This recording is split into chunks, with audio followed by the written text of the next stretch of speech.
Level 1. Scrub. Johnny Davis came in with top 10 expectation, but after more than 100 games, his production's been stuck in neutral, under 4 points a game, under 30% from deep, and barely over 10 minutes per night. It's been 3 seasons, and he still hasn't cracked the rotation. The tools that made him a college standout haven't translated to NBA spacing, and that's been the story so far. Jerome Robinson was another lottery pick who couldn't get it going. He had a smooth jumper in the G League, but it never clicked at the next level. In over 100 games, he averaged 4 points, shot 36% from the field, and hovered near 30% from 3. Teams gave him looks, but his physical tools didn't match what modern guards need, and his impact never caught up. R.J. Hampton had more leeway, bouncing around a bit with a better scoring average than some others in this group, but still didn't break through. His 6 to 7 points per game across 3 seasons haven't been enough to lock down a real role.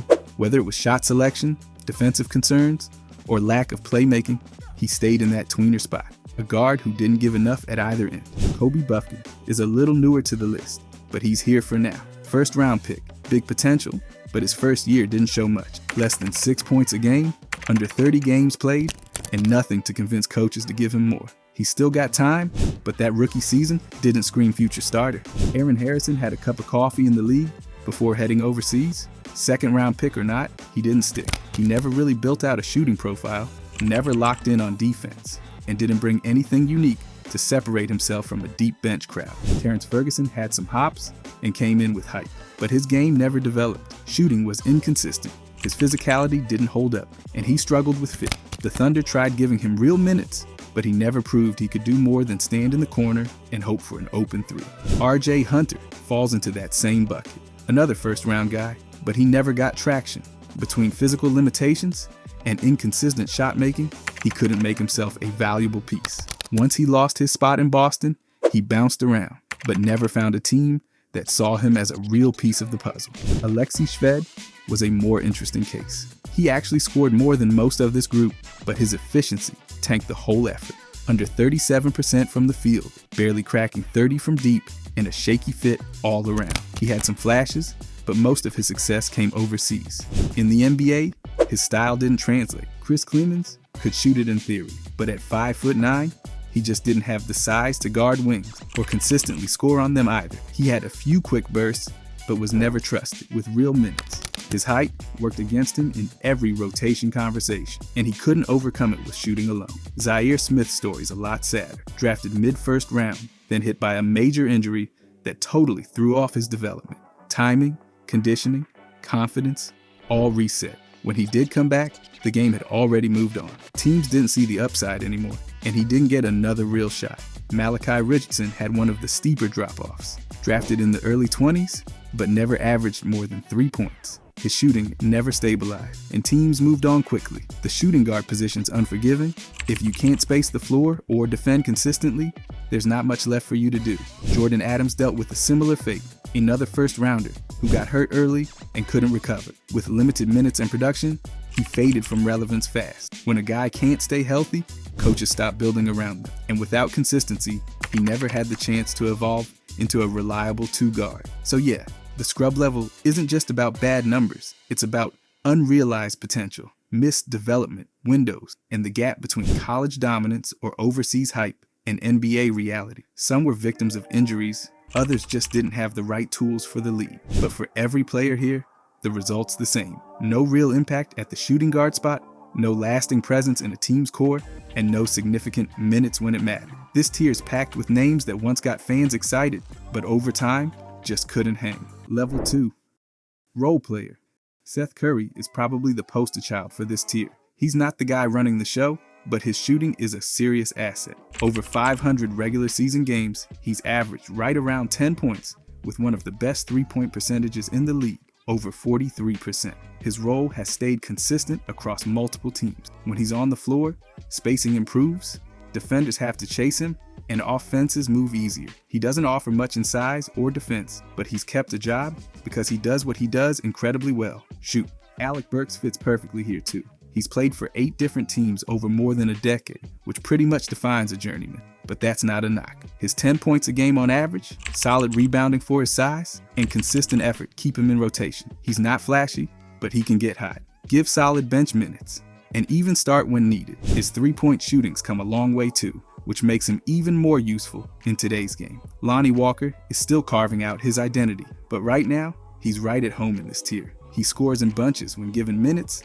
averages about 10 points per game, and has shown flashes of more, just not consistently. He's athletic, has some shot-making ability, and if he locks in defensively, he could keep pushing upward. But until he grabs a starting role full-time, his best fit still is a second-unit energy guy. Ben McLemore was once drafted to be much more, but over time, his scoring settled into that 9 to 10 point range, and his role became more specialized. He had 1 or 2 early seasons with more minutes and volume, but as his teams changed, so did his spot in the hierarchy. He still brought shooting and athleticism off the bench, and gave teams reliable depth at the 2. Garrett Temple isn't giving you 15 points a night. He's not even giving you 10, but somehow, he's stuck in the league for over 15 seasons. That says something. His values was never about raw stats. He played smart, defended without fouling, made open shots when they came, and didn't make mistakes. Coaches love that. He's basically been a walking break glass in case of injury guy, and there's real value in that at the NBA level.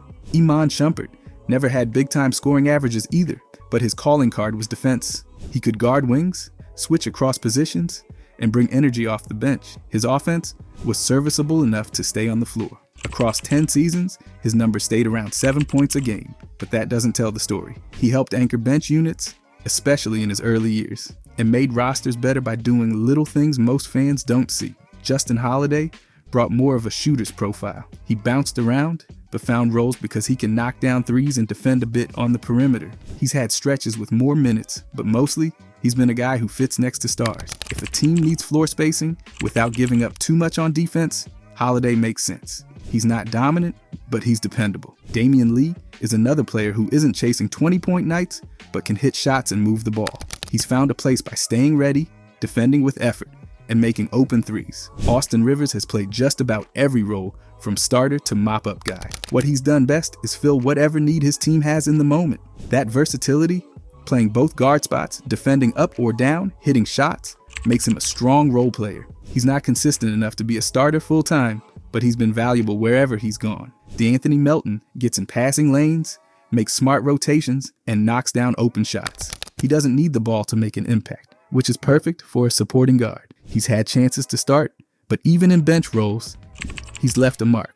Whether it's deflections, fast break finishes, or corner threes, he does the little stuff that helps win games. Langston Galloway spent his best years as a backup, known for hitting threes and not turning the ball over. He didn't blow anyone away with athleticism or flash, but when coaches needed a guard who wouldn't mess things up, he was a safe option. His shooting gave him value, and his professionalism kept him in the league longer than most expected. Terrence Ross is the guy who can swing a game when he gets hot. He's been a sixth man, a starter, and everything in between. His scoring touch is real, even if it comes in streaks. When he's cooking, he looks like a top scorer, but his defense and consistency have always held him back from climbing higher. Still, having that type of scoring punch on the bench is a luxury most teams love. He fits the role player mold because he doesn't drive the bus, but he can definitely help it speed up. This tier is full of guys who've carved out careers by being dependable. They don't dominate the headline, but they keep rotations from falling apart. They make open shots, stay within the game plan, and keep coaches from pulling their hair out. By the way, if you guys want to subscribe, I'm going to be posting every day. Thanks. Anyways, level 3, starter. Josh Hart is the perfect example of this type of player. On a Knicks team, powered by Jalen Brunson and Karl Anthony Towns, Hart does just about everything else. He started all 77 games last season and averaged almost 14 points, close to 10 rebounds, and nearly 6 assists. Hart is a glue guy in the starting lineup and brings energy every night without needing the spotlight. Danny Green built a long career by doing his job on some of the league's best teams. He's one of the few players to win titles with 3 different franchises: San Antonio, Toronto, and Los Angeles. He started most of those playoff runs because he could hit open threes and defend wings. With career averages of almost 9 points and over 1,500 made three-pointers, his value was never about being flashy. Kevin Huerter started his career in Atlanta next to Trae Young, then took on a similar role with Sacramento and later Chicago. He's a consistent shooter, averaging just under 12 points per game, with career percentages around 44 from the field and 38 from 3. He doesn't command the offense, but he helps it flow by spacing the floor and making quick decisions. He's played over 350 games as a starter, which shows teams trust him to do his job without needing to dominate the ball. Quentin Grimes has stepped into a starting role and made the most of it. With Philadelphia, he's played around stars like Joel Embiid and Tyrese Maxey. Last season, he averaged almost 15 points per game while shooting close to 40% from deep. He rebounds, defends, and brings solid off-ball movement. Kentavious Caldwell-Pope has been doing this for years. He's played with LeBron James, Nikola Jokic, and now helps anchor the backcourt in Memphis. His averages of around 11 points and solid three-point shooting have made him a reliable starter. His 2 championships came from playing next to stars, while knowing his role. Eric Gordon has transitioned from being a lead scorer to a more supportive role, but he's still a starter in many lineups. With teams like Houston, Phoenix, and others, he's played next to superstars and provided shooting, experience, and floor spacing. His career three-point percentage is solid, and his ability to hit shots off the catch makes him valuable, even without high usage. He isn't a top option, but he stays ready and contributes within the system. Josh Richardson is another guard who has been trusted to start on multiple teams. He's played next to top-tier players like Jimmy Butler and held his own as a defender and shooter. His best seasons came when he could space the floor, guard multiple positions, and keep the offense moving without needing the ball. Gary Harris found his niche in Denver, playing alongside Jamal Murray and Nikola Jokic. He had one season scoring over 15 points per game, but his real value came from defense and shooting. Injuries limited his later production, but he still starts games and gives quality minutes. His understanding of spacing and ability to hit threes makes him a solid fit next to star players who need room to operate. Thabo Sefolosha was never a scorer, but his defense made him a regular starter on good teams. Playing with Kevin Durant and Russell Westbrook, his job was to lock down perimeter scorers and stay out of the way offensively. He averaged under 6 points per game, but that didn't matter. Wesley Matthews has made a career out of spacing the floor and defending. He's made nearly 2,000 threes in almost 1,000 games. He's played with stars like Dirk Nowitzki, Damian Lillard, and Giannis. He doesn't create much off the dribble, but he moves well without the ball and hits open looks. Grayson Allen is the kind of player who slots in perfectly next to stars. With the Suns, and previously with the Bucks, he started plenty of games and hit over 40% from deep. He spaces the floor, moves without the ball, and gives just enough effort on defense to hold his own. He's not a volume scorer, but he gives his stars breathing room. Colin Sexton might be the highest scorer on this list. He averaged over 24 points during his peak in Cleveland, but he still fits here because he's never been the face of a true contender. In Utah, and now Charlotte, he plays a big role, but he's not the franchise guy. He starts, scores efficiently, and pushes the pace, but he supports other stars rather than leading the show. This group may not fill highlight reels, but they fill the starting lineups that keep teams running. Level 4, All-Star. Zach LaVine came into the league after being drafted 13th overall by Minnesota in 2014. He's 6 feet 5 inches tall, weighs about 200 pounds, and played just one season at UCLA before going pro.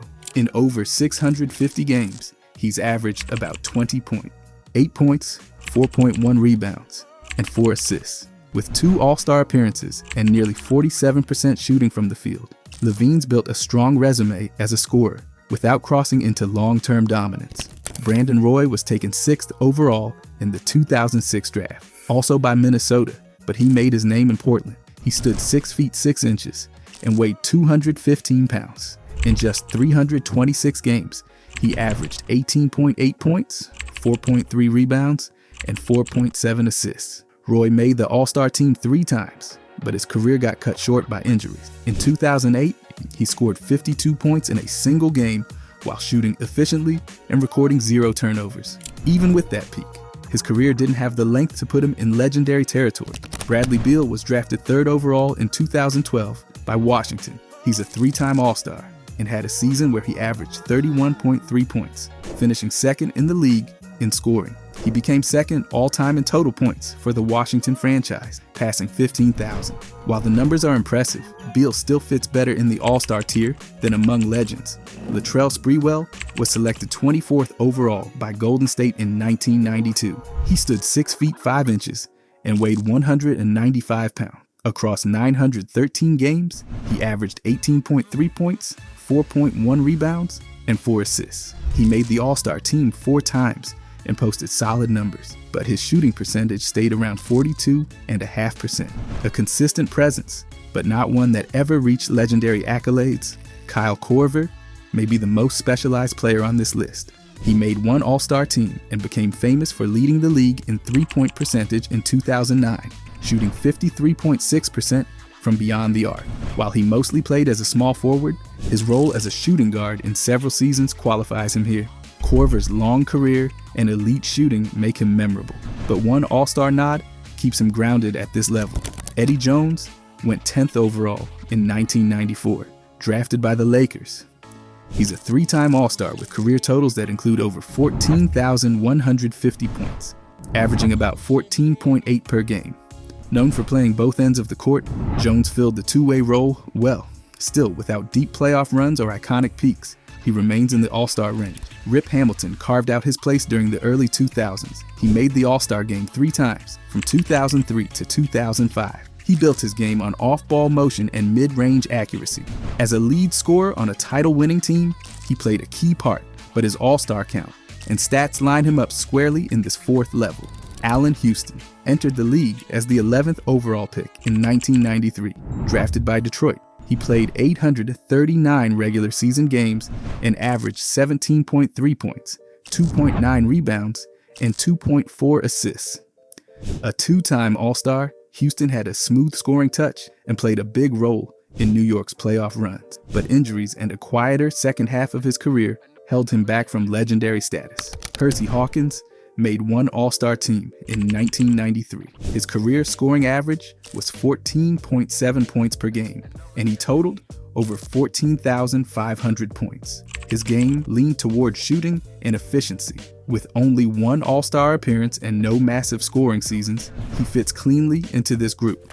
World B. Free played 886 games and averaged 20.3 points, 2.7 rebounds, and 3.7 assists. Despite that scoring punch, he made only one All-Star team. That scoring average is impressive, but the limited accolades and team success keep him out of the top tiers. Tyler Hero was drafted 13th overall in 2019 by Miami. He won 6th Man of the Year in 2022 and became an All-Star in 2025. He's still early in his career, but as of now, one All-Star selection puts him in this tier, with time left to move up. Jeff Hornacek played for 14 seasons and appeared in 1,077 games. He averaged 14.5 points, 4.9 assists, and 3.4 rebounds. He made the All-Star team once and was best known as a reliable secondary scorer and strong shooter. Hornacek played his role well, but with just one All-Star nod, he's more of a top-tier role player than a legend. This level brings together players who clearly had All-Star level talent,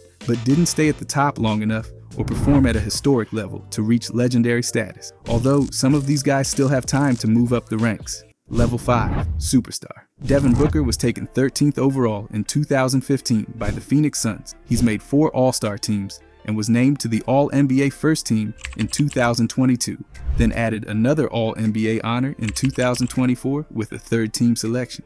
Booker's averaged about 24.5 points, 5.2 assists, and 4 rebounds per game. In one game, he scored 70 points, making him one of the youngest to ever do that. With that kind of scoring and recognition, he checks every box at this level. Manu played over 1,000 regular season games and averaged 13.3 points, 3.8 assists, and 3.5 rebounds. He made 2 All-Star teams in 2005 and 2011 and was named to the All-NBA 3rd team twice. He also won 4 championships with the Spurs in 2003, 2005, 2007, and 2014.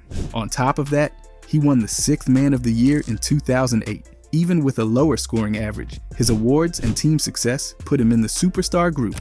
Donovan Mitchell has been to 6 All-Star games and was named to the All-NBA First Team in 2025. He also earned 2nd team honors earlier in his career. His regular season average sits around 24.8 points, 4.7 assists, and 4.3 rebounds. In one game, Mitchell scored 71 points and added double-digit assists, breaking his team's franchise record. With consistent elite numbers and honors, Mitchell's career has earned him the superstar title. Gail Goodrich played in over 1,030 games and posted averages of 18.6 points, 4.7 assists, and 3.2 rebounds. He made 5 All-Star appearances and was inducted into the Hall of Fame in 1996. His consistency, recognition, and Hall of Fame status put him right into this 5th level. Joe Johnson got selected to 7 All-Star games between 2007 and 2014 and was named to the All-NBA 3rd team in 2010. He scored more than 20,000 points in his career, finishing with around 20,407. He brought consistent production for years and stayed relevant through multiple eras, which solidifies his standing among superstars. Earl Monroe was drafted 2nd overall in 1967 and became a 4-time All-Star. He played over 1,000 games and won a championship in 1973 with the Knicks. He had a career field goal percentage of 46.4%. Monroe played college ball at Winston-Salem State and had both his jersey numbers retired by the Bullets and the Knicks. With Hall of Fame honors and iconic moments, his resume lands right in superstar territory. David Thompson was the 1st overall pick in 1975. He averaged 22.1 points, 3.8 rebounds, and 3.2 assists in his combined NBA and ABA career. He scored at least 20 points per game in 6 straight seasons. He was inducted into the Hall of Fame in 1996 and had an elite college career at North Carolina State. His high-level play across multiple leagues and sustained scoring run earned him a clear place at this level. Joe Dumars spent 14 seasons with the Detroit Pistons. He was a 6-time All-Star, a 3-time All-NBA selection, and made the All-Defensive Team 5 times. Dumars won championships in 1989 and 1990, and he was named Finals MVP in 1989 after averaging 27.3 points per game in that series. With career averages of 16.1 points and major accolades, Dumars fits right into this 5th tier. Hal Greer played 15 seasons, primarily for the Nationals and the 76ers, logging over 1,120 games. He averaged 19.2 points, 5 rebounds, and 4 assists.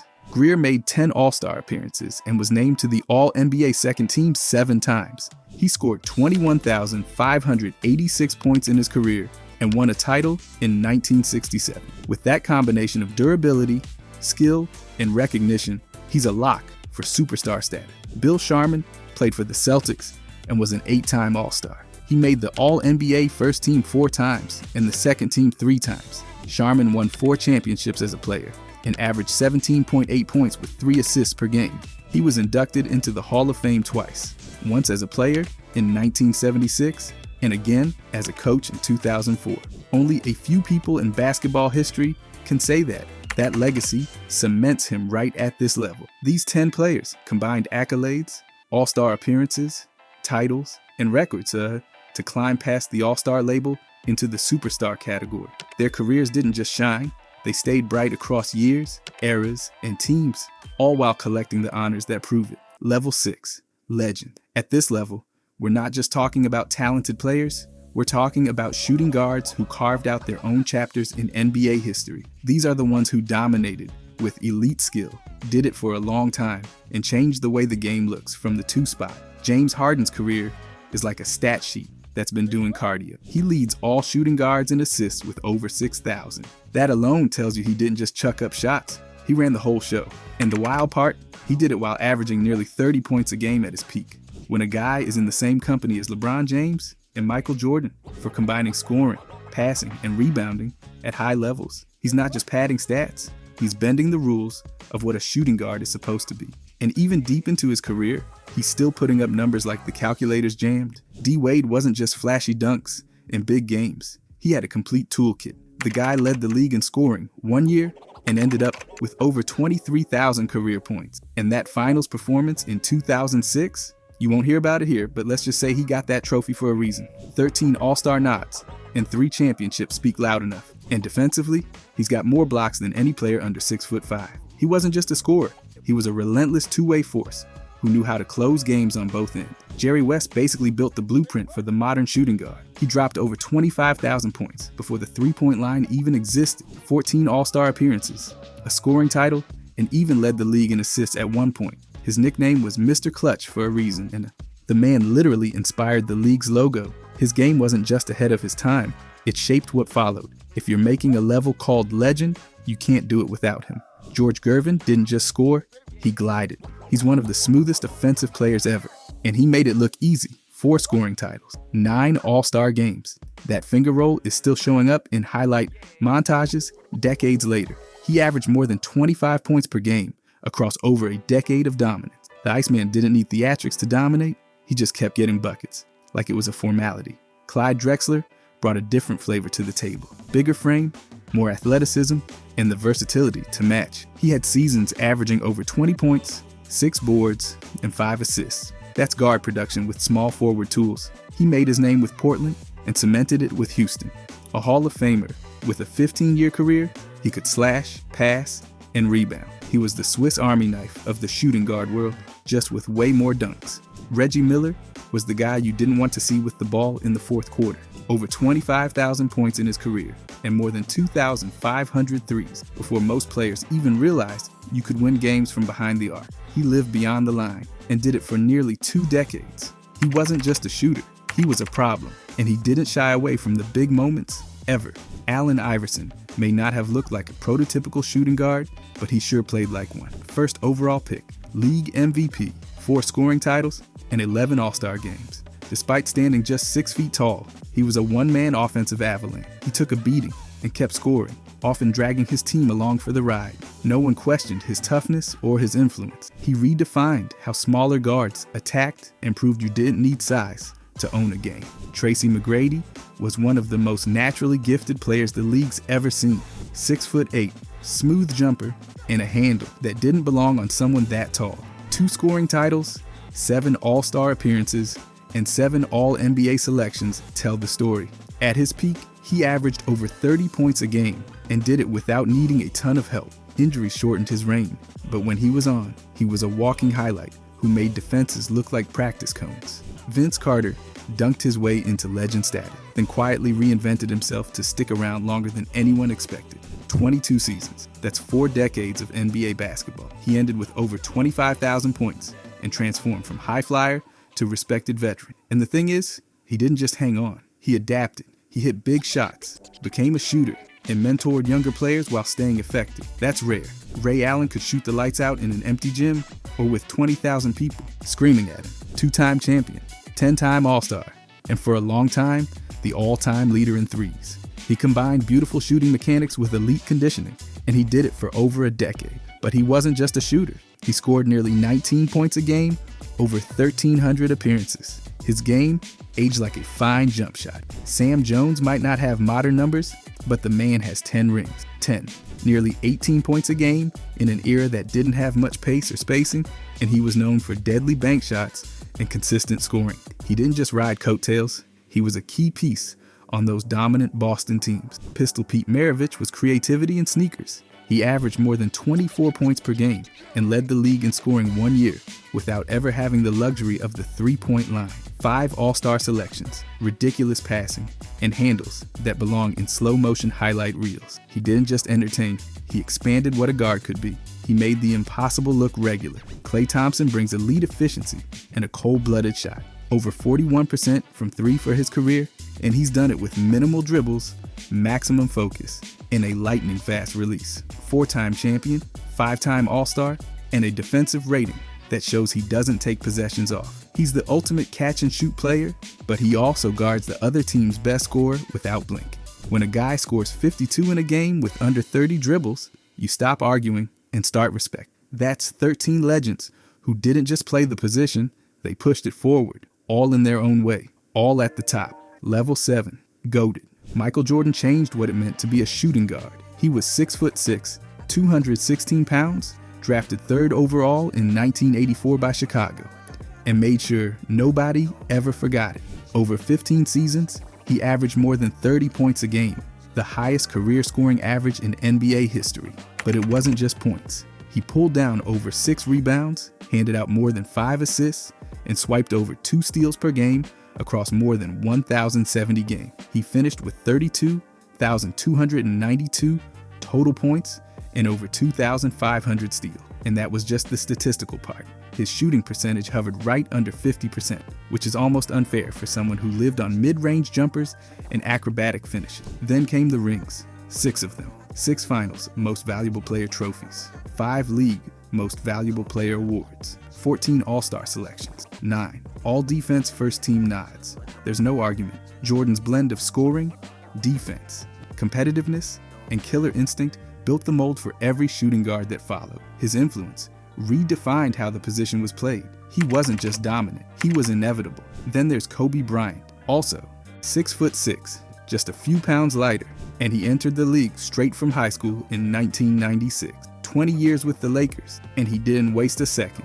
He racked up 33,643 total points, averaging 25 per game over 1,346 games. He chipped in more than 5 rebounds and nearly 5 assists per game too. He wasn't as efficient as Jordan, just under 45% from the field and about 33% from deep, but his impact was undeniable. 5 championships, 2 finals, Most Valuable Player trophies, 1 league Most Valuable Player award, and 18 All-Star selections. And let's not pretend the all-defense nods don't matter, 12 of them. Kobe made defense personal, and the scoring?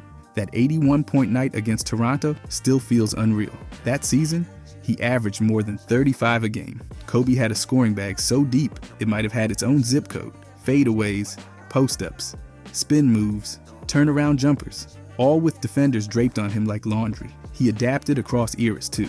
From running with Shaq to carrying the squad post Shaq, he never stopped evolving. Both Jordan and Kobe didn't just score. They guarded the best player, took the last shot, and set the tone for entire franchises. Their commitment to both ends of the floor, their championship resumes, and their ability to carry teams night after night put them at the top. They weren't just great shooting guards, they were the standard. And when you talk about the best to ever play the position, you start and end with them. GOATed, every way you look at it. If you enjoyed this, I'm going to be posting a lot here. I would greatly appreciate it if you could subscribe. Thanks for watching.